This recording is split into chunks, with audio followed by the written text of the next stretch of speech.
喂，大早安，我是北海道知识单体。那昨天晚上睡得还不错，那床还算蛮舒服的，冷气也很凉，所以睡得挺好的，有一点睡过头。那要6点要准时出门了，现在已经6点多了1点了。好了，那我们马上呢就开始我们环岛第2天的行程。今天我们大概就从东半部一路要往西半部前进了。那现在去吃个早餐吧。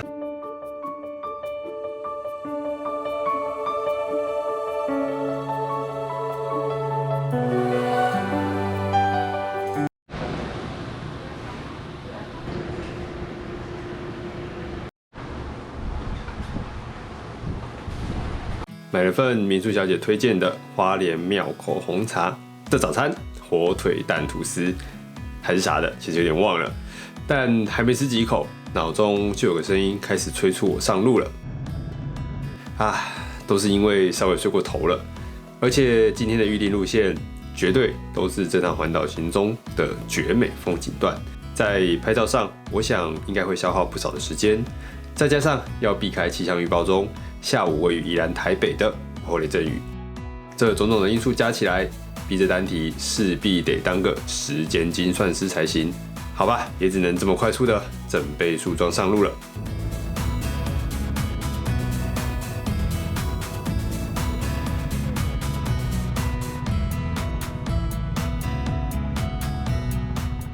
沿着台九线一路前进，离开花莲市区。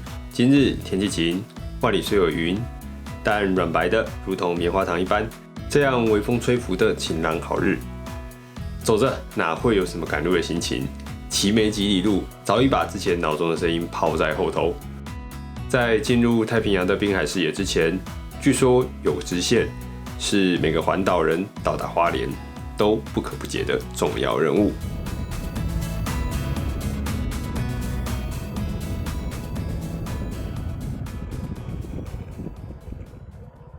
那我们来到这个太鲁阁，也是东西横贯公路的入口。听从前辈的建议前一晚住在花莲，今天早上呢就可以花一点点的时间来体验一下太鲁阁这一段。那我不会跑很深大概就是东半边峡谷段，大概到燕子口吧，出发之前，看喝一点刚买的早餐。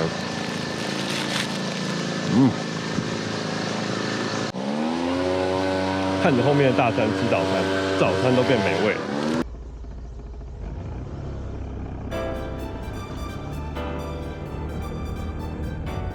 后面那块熟悉的牌坊，那儿就是台湾第1条东西横贯公路——中部横贯公路东部段的终点，而起点则是我机车前方的大石头，上面就刻着中横的入口。至于为什么起点与终点要用不同的指示物来做标示，这各种原因我也不太清楚，就请神通广大的观众们在留言区帮我解惑一下吧。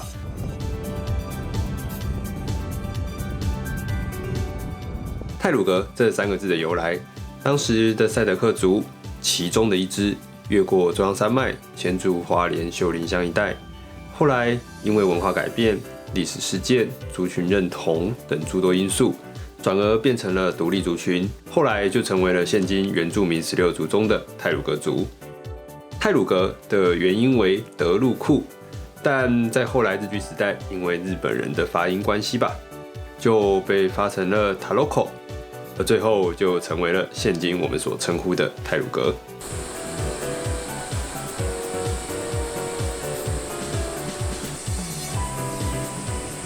太鲁阁国家公园腹地广大，横跨台中、南投、花莲3县，其中观光景点众多。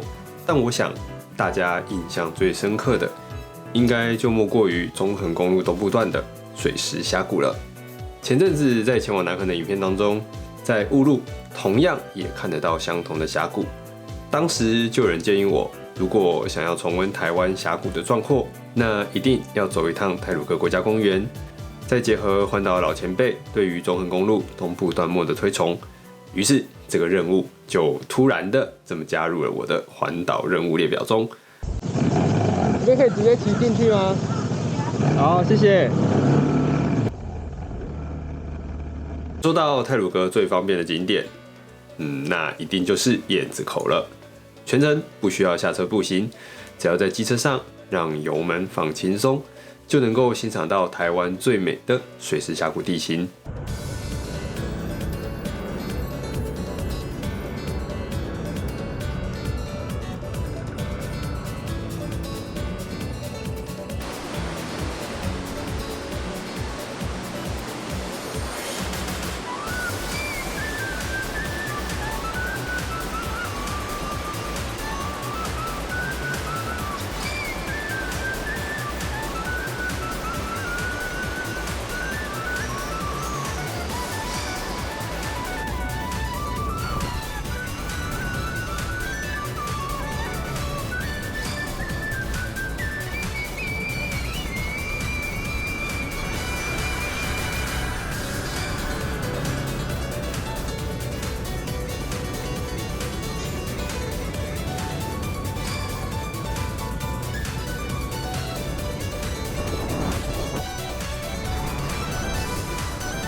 这边有一个公厕，那这个公厕的景也太好了吧？会不会是全台湾景最好的公厕？哇，好美哦！北海道好像没有这种事情。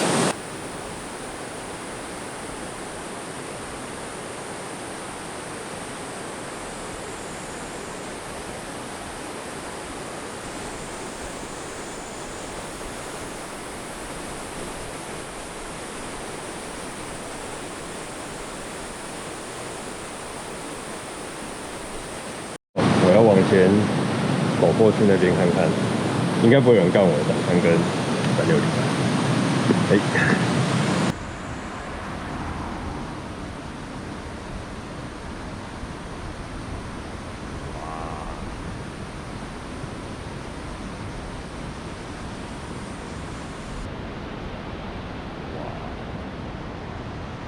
真的强啊！哇！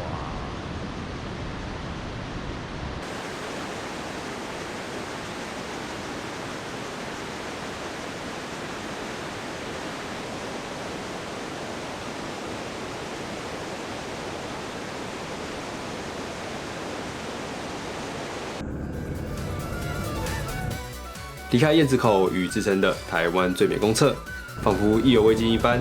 油门一吹，就无视了主线任务的时间，继续沿着中横公路往西前进。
晨光、蓝天、微微清凉的风与眼前的景色，不知不觉就好像带着我偏离主线越来越远了。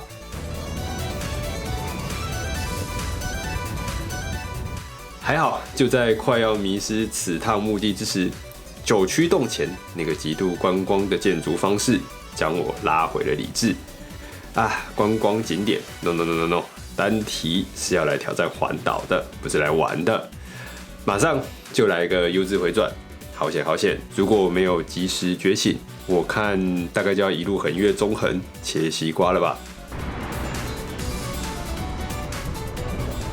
在返回花莲的路上，虽然说是相同的道路，但在不同视角的观察之下，骑起来倒也是津津有味，甚至一度还想无视时间的跑去长春祠逛逛。不行不行，还好这个时候理智已经在线，仅仅是远观了一番。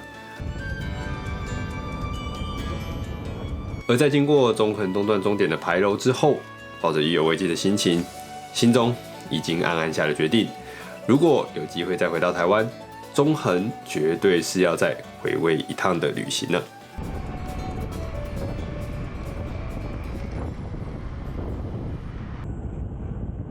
离开太鲁阁不久，没有暖场，马上就进入了今日的重点风景段之2——苏花公路。苏花公路全长约118公里，北起宜兰苏澳，南至花莲市中心，大部分的路段沿着东部海岸线，修筑于险峻的峭壁之上。路往北前进，左为悬崖天险，右为深邃的太平洋，极富冲击感的视野，让这里成为了世界著名的景观公路。不过，由于地势险峻，再加上位于板块交界的地震带，地震频繁，土石极易松动，造成这条公路的落石频发。再加上台湾东海岸砂石、大理石等原料丰富啊，砂石车高速行驶于高耸的断崖之上，几百公尺之下就是深不见底的太平洋，都让这段公路透露出不少危险的气息。在我记忆之中，似乎仅有童年的时候来过这里几次。相较前面风景秀丽的中横，我对这里的印象确实是有点紧张且危险的。所以在这次的环岛计划中，这段路程虽然是景观公路，但我却是用对待魔王的心态来挑战它，可说是丝毫不敢大意啊。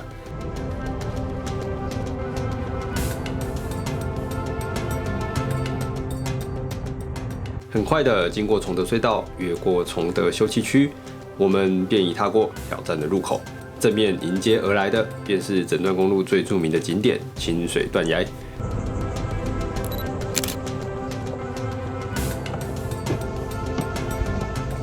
清水断崖通常指的是苏花公路中崇德至和平段这20几公里的路程。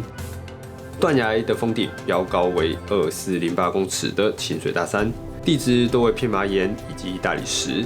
抬头望去，悬崖峭壁高耸入云，往下看去，近乎垂直的岩壁紧邻的湛蓝海洋，而我们前进的公路便修筑在这个险峻的半山腰之上。宛如一条悬在空中的展示走廊，让我们得以欣赏大自然雕刻师登峰造极的自信之作。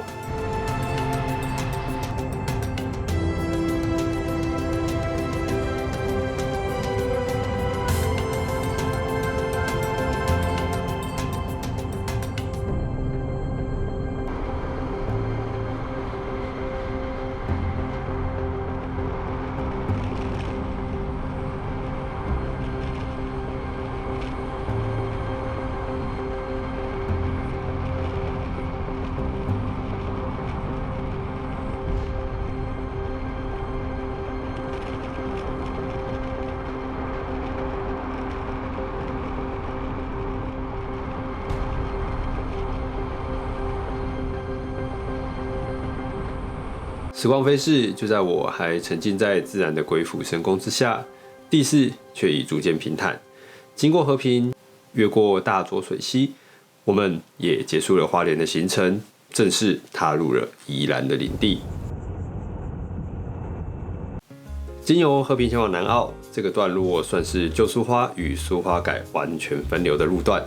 单提今天骑的是白牌机车，自然是上不了苏花改的。虽然本来就没打算上去啦。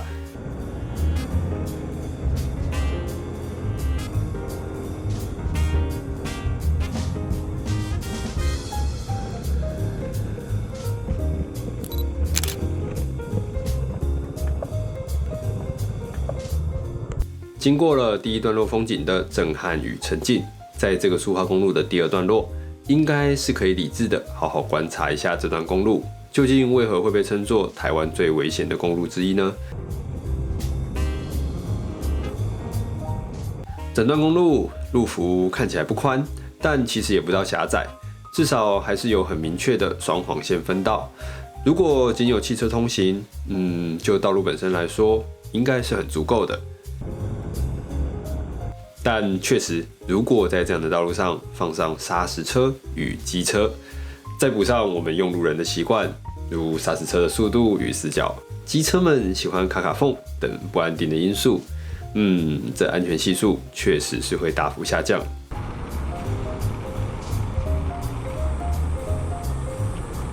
且一路走来，虽然路上没有大型落石，但仔细观察，还是有不少的小碎石散布于路面。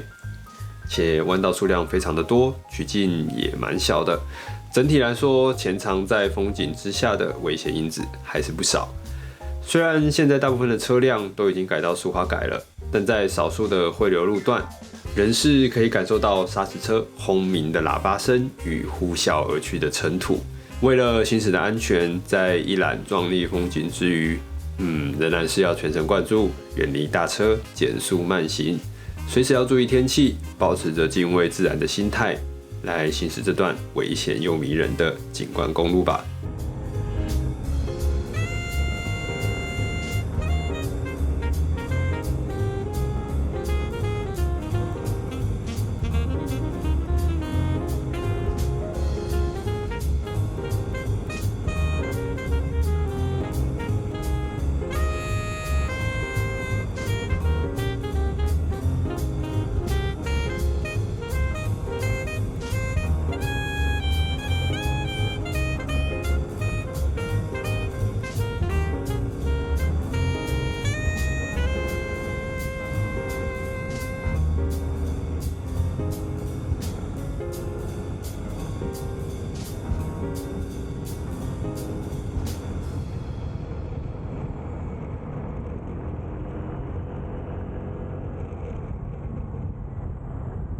经过南澳之后，我们即将进入苏花公路的最后路程，前往苏澳。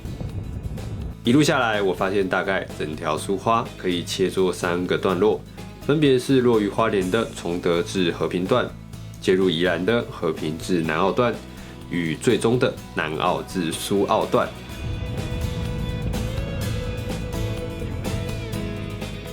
这3个段落都有着同一个特色，就是必定会先爬升。在上面欣赏完无敌的悬崖海景之后，再向下直直的落至接近海平面的位置。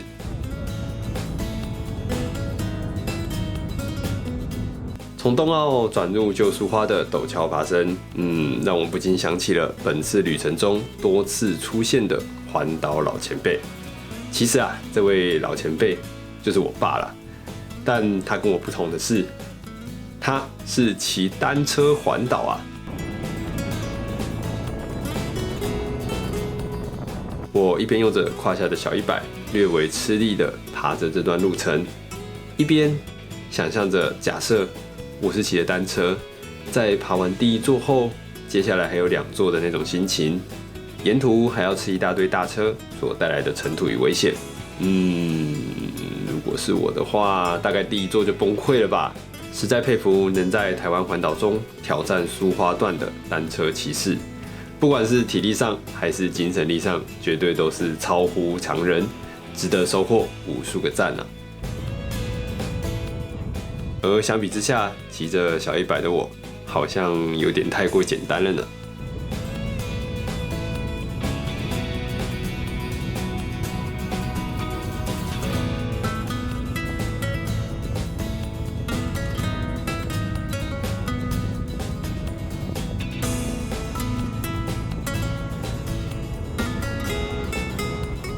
离开苏花公路，驶入南洋平原。本来的计划是弯进去礁溪吃个午餐，再继续往北宜公路前进。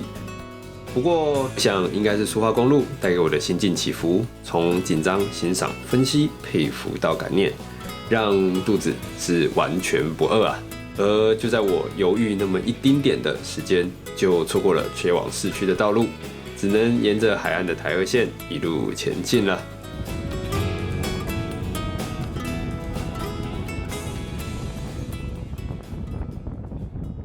从头城交流道下方接回台九线，很快的北宜公路就会进入眼前。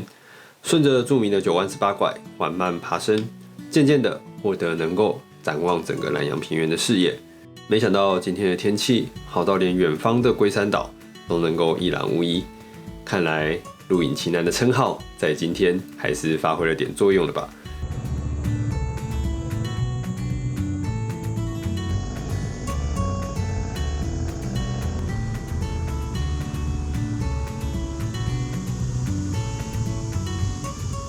不过，也许是在一个早上就经历了太鲁阁与苏花公路的洗礼，总觉得有点审美疲劳。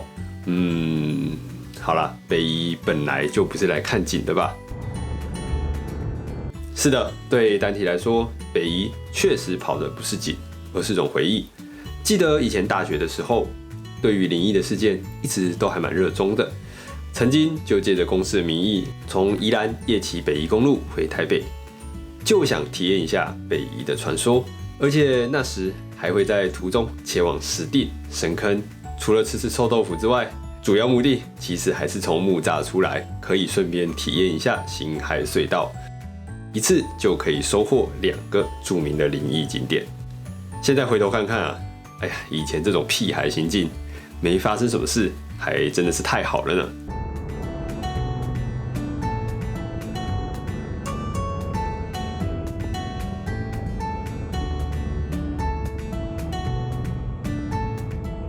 现在的北宜，因为国道5号开通之后，我想已经很少人会走了，人少了，大概对于都市传说的传播率就大幅的下降。所以今年的北宜，比起灵异，最可怕的应该还是那个好几个段落的区间测速吧。老实讲，这种测速方式，我认为啊，只要速限合理，对于危险驾驶的防范，应该还算是蛮有帮助的。不过，当我来到北宜的下坡路段，前方区间测速，速限40，没搞错吧？我熄火全程滑行，我看时速都不止40了。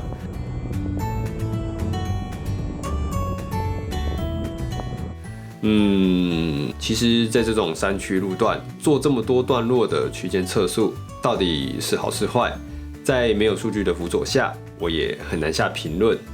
不过一路上倒是看到有个有趣的现象，就是总会有重机骑士从我身旁经过，然后呢，在区间测速的终点处，我就会看到他在路边读秒喝饮料。而在下一个路段时，同样的他又会再度的从我旁边经过，周而复始，重复了好几次呢。这就是鬼打墙啊！原来我大学没看到的，通通都在这里啊！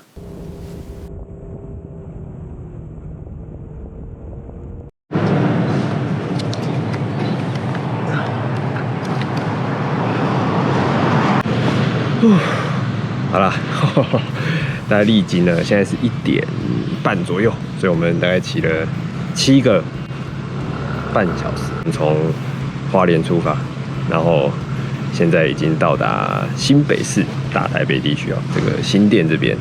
那中间还去绕了一小段太鲁阁支线哦，只能说一天去跑太鲁阁加苏花这2个地方，真的是会审美疲劳啊。那等等呢，我要进一趟台北市区，那处理一些事情，所以今天这个影片呢，就先到这个地方做个断点好了。西半边呢，再拆一集出来吧，不然影片可能会拖太长。好，那就先到这了。我是北海道知识单体，我们就下个礼拜下个影片再见喽，拜拜。